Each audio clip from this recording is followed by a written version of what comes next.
দেখেছিস ভাই, লোকে এখন আমায় কেমন দাম দিচ্ছে। আগে যেন মেনু শেষই হতো না। আরে পিকনিক করবি, তাতে আবার ডাল, 5 তরকারি, কারোর পনির, বেগুনি, চাটনি, পাঁপড় ভাজা। জীবনটা ভাজা ভাজা করে দিচ্ছিল। একটু সিলিন্ডারে বসে থাকা জো নেই। বেরোতে না চাইলে উল্টে পাল্টে ঝাঁকিয়ে কাট করে নাও, এবার নিজেরাই কোপোকাত খাও শুধু মাংস ভাত। শুধু তুমি কেন গ্যাস ভাই, আমিও পেট্রোল। খেপে খেপে ভাও বাড়াচ্ছি। দেখো কেমন সবাই করে কন্ট্রোল। প্রত্যেকের একা একা গাড়ি নিয়ে আসার অত কি আছে। এবার তো বাইকে দিব্যি দুটো করে আসতে পারছে, দেখছিস।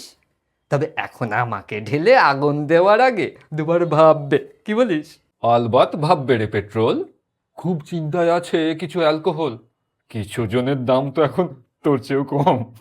ওদের ঢেলেই না জ্বালিয়ে দেয়। তবে কি জানিস ভাই, আমাদের দামও আগে কত বেড়েছে। তাতে কি এত শোরগোল পড়েছে? না ব্যবহারে কাটছাঁট হয়েছে? আমরা শুধু প্রয়োজন না রে পাগলা, আমরা প্রিয়জন। আহা হা, আমার অপর নাম জীবন, আমি জল, আমাকে ছাড়া সবই অচল। তাও আমার দাম বাড়ে না, বল এটা হয়? শুধু অপচয় আর অপচয়। সেটাই রে জল, তুই খুব সরল, তাই তোর সাথে এমন ঘটে। কবে যে এরা বুঝবে? একটু ফুরিয়ে গিয়ে দেখ, আমার সাথে মেশানোর জন্য কেমন তোকে খুঁজবে।